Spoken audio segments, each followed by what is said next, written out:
Peter Jackson's first lesson as a director is staying strong under pressure. When you have a big film day or anything in your life that you have to show up for, that it doesn't matter how you feel that day, you're going to show up and you're going to perform to the best of your ability. When Peter was on set, he had many days where he was feeling really tired and really stressed and didn't want to show up, but he still did, because he had millions and millions of dollars on his shoulders to perform for the Lord of the Rings. And a lot of people just don't have the environments to be able to train them to get better at being strong under pressure. But things like, for me, when I've had Taekwondo classes that I know I have to show up for, it forces me to take better care of myself the days leading up. So I know if I have a class the next day, I'm not going to stay up as late, or I'm going to eat better because I actually have something worthwhile to go for. So I think for you, if you're looking for a way to A, get more responsible, and B, when you have that responsibility, be able to actually perform, is you have to sign up for something. You know, whether it is a fitness class or therapy or start running a book club, or say yes to directing a short film of a friend of yours or anything like that, you know, and have it be something that you're locked in to do for at least once a week, twice a week, for at least 2 months. So then that'll start slowly teaching you that no matter what you're feeling on that Monday at 10 a.m., you have that thing you have to show up for. That's not necessarily within your work, outside of your work, you know, something you personally signed up for and you committed to, and you can prove to yourself that, oh, I can show up for this, I can get it done. So, and that will reward you when it comes to you maybe potentially directing a film set, or you get a huge opportunity for someone to perform on stage or whatever it is. You'll actually be ready because you've done it in a safer environment. Like, you know, if you mess up in a fitness class, it's not that big of a deal, or if the book club doesn't go that well, it's not, you know, it's not an issue. But if you want to operate at the level of someone like Peter Jackson, you need to have some more experience under your belt. So you can do that by actually signing up for something, you know, that you're interested in, or that gets you committed to actually showing up regularly. Peter Jackson's second lesson is being open to your vision changing or killing your darlings. It's really common in film or any artistic niches for people to become really attached to an idea in its infant stage. You know, there's no reality checks that have been set in. You're not actually really fleshed out the idea. It's really just all in your head right now, and it seems great and perfect and lovely and wonderful. And it's really common for artists to, in this stage, not even listen to other people and ruin their relationships because they're so attached to this initial idea and they're not willing for it to change. And this can be a huge issue long term if you want to work with other people, or you actually want to get your idea finished. Peter Jackson, throughout the Lord of the Rings, was so adamant about listening to anyone on set, whether they were the person getting his coffee or his tea, or his cinematographer or his actors, and it allowed for him to establish a lot better community and also to get better ideas. Instead of him just relying on his own full-on control, he was able to listen to other people and allow his vision to change. And he talks about this initial movie in his head from the beginning and how that changes over time and over time and over time and gets better. And for me, when I'm working with clients and I'm coaching clients on their physical health, I actually listen to the input that they're looking for. I kind of tell them, like, your body is your own and nobody's ever going to know it better than you do. This is a really common issue in the medical industry where doctors think like, oh, they know every single little thing there is to know about somebody's body. And it's like, no, they know their symptoms, they know what's going on, and you need to be able to listen to them, and you guys can work together on solving that. So that's kind of how I apply it in my own practice, is kind of giving myself checks and balances over time.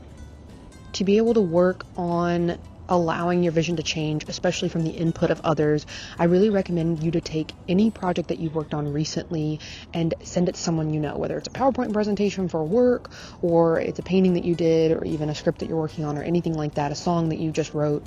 Send it to a friend and genuinely ask for their input. Listen to what they say and take it into account. And that will start helping you actually get input from other people and recognize that your vision can change from when it started, and that is completely okay. And the reward you're going to get from this is an even better output, and also a really healthy artistic community of people that you can rely on, instead of being someone who's alone on an island with a bunch of unfinished ideas.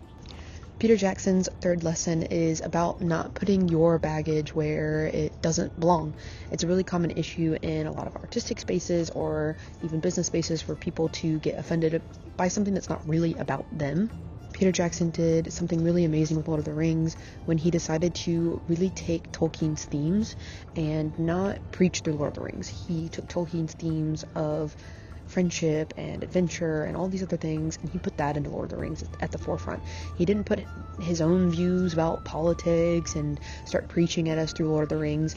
He told Tolkien's story as it was, and I think that that is also something that makes Lord of the Rings very special. We've all watched movies and videos and things where people really feel like they're preaching something to us or trying to get money or trying to, sway us in some way and manipulate us, and that's not what art should be.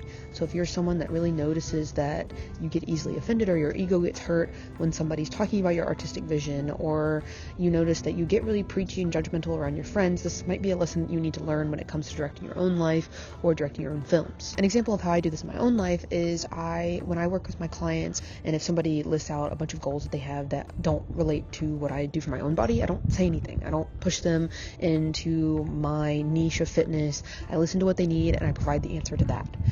So I think that that's one way that I practice this in my own life and how this lesson's been very helpful. And even with these videos, I'm trying to get less and less and less preachy and more towards something that I actually truly think is helpful and is the reason that these films are so good and were directed so well and these directors are so famous. I think there's two solutions that you have to follow if you're someone that notices that you get easily triggered or you have a hard time not putting your baggage into things. Is first of all, you have to be self-aware. You have to be self-aware of what your issues are, what your problems are, where that baggage might be coming through. And if you aren't self-aware, go to therapy. You have to speak to someone and have to help you identify where's your baggage, where's your trauma, where is it coming out, where it shouldn't be within your art or business spaces. And then if you are self-aware and you still struggle with putting too much of a sermon into your art, what you can do is start viewing debates. Look at movements like pro-AI versus anti-AI. What you can do is write down all the reasons you could be pro and write down all the reasons someone could be anti, and actually legitimately have an equal part for pro versus anti. And I think that practice of viewing debates and even you writing out differing opinions of both sides can help you, again, get less preachy and get to be someone who actually understands the balance of life. Peter's fourth lesson is learning how to stay and actually get it right. Consistency. It is such a sucky feeling to have 30 different projects that you've worked on for hours that are left unfinished. It's really hard for most people to try to stick with something and make it great. And it's really easy to start something new and exciting, work on it for a month, and then move on to the next thing. You see this in creative projects, you see it in relationships, you see it with career goals, everything. And I think Peter Jackson really gives us the answers of how to find consistency. Peter Jackson would take sometimes 10, 15, 12 takes in a row just to get it right. And he showed up every day for 18 months to create basically the 9-hour story that Lord of the Rings is. Some of his actors would talk about being confused, like, I thought I got it right. And then Peter was like, yeah, and I got 30 takes yesterday. He's not afraid of experimenting. He's not afraid of consistently doing the same thing again, tweaking it, looking at the details, and trying to get it right. But if you do the same incorrect things over and over again, you're not going to get anywhere, even though you are being consistent. So you're kind of trying to balance the two. Archery and Taekwondo taught me how to look into extreme detail in repetitive actions, where it's teaching me how to make small movements like the way I turn my foot or the way I look at the target and then shoot and then see what happens from there. And I feel like a way for someone to learn how to be consistent with their art projects, but then also to balance the ability to look at the details and make those small changes for a big impact over time, is pick a project that you really want to work on or a sport you've always wanted to commit to and commit for at least 3 months. This project could be a new film script, a new painting, a new sport or hobby that you want to try, crocheting a giant blanket, whatever it is. It has to be something that you can do daily for 30 minutes to an hour for a straight 3 months. And do not give up and show yourself and prove to yourself that you can be consistent. If Peter Jackson was able to do all that he did for 18 months straight, I think you can commit to 30 minutes a day for 3 months on something that you actually enjoy and want to complete. So set that goal to start doing it daily and that you are going to complete it by that end of the 3 months. Peter's fifth and final lesson is about taking risk for something worthwhile. Peter mentions his frustrations about how Hollywood really lacks movies that take risks, and they often strive to make films that just profit millions of dollars on these 3 movies and took a huge risk.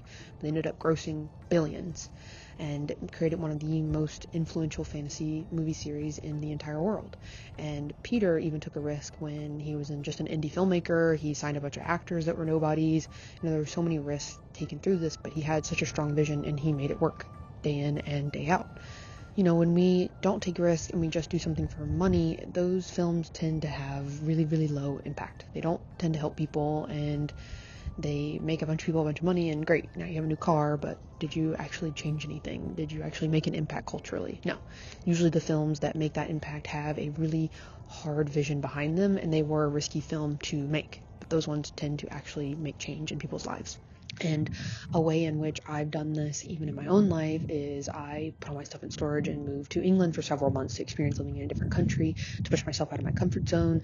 I moved across the country from Virginia to California, quit many jobs that didn't fit me morally or fit what I was passionate about, and left them, and had no other source of income, but it figured it out, and made it happen. And I think all of those things and all those choices made my life completely change for the better, and also leave me without regrets, and created a better life at the end of the day. So something you could do to work on your ability to take better risks is to write out 3 dreams that you really have that you're kind of far from being able to achieve right now. And then write down 2 actions you could do to achieve those dreams. And then pick one of those actions to do this week. And that's the first step that I would do. Just write down your dreams, 2 actions for those 3 dreams, pick one of those actions, do it this week, and the next week try to do another one, and then keep that list going on from there. And if you still are someone that tends to be really adverse to even doing that yet, or working on your own dreams, you could even try risky sports, paintball, rock climbing, snowboarding, get on an ATV, anything like that to get you out of your comfort zone, to start teaching you that you can take risks and you can successfully come out of them. And then once you've done those hobbies or those sports, you could then move into looking at your own dreams and risks that you could take to go from there, calling up a business that you've always wanted to work at, or even just putting your stuff online and having people judge it. I think those are all great ways to start taking risks. So I really hope you got a lot of value out of learning about these 5 lessons that Peter Jackson teaches us about Lord of the Rings. And I really hope that you try at least one of the things that I mentioned in the 5 lessons as practices to actually start living this within your life. And then I really hope this helps you either direct better movies or direct a better life for yourself. So thank you, and I hope to see you in the next one.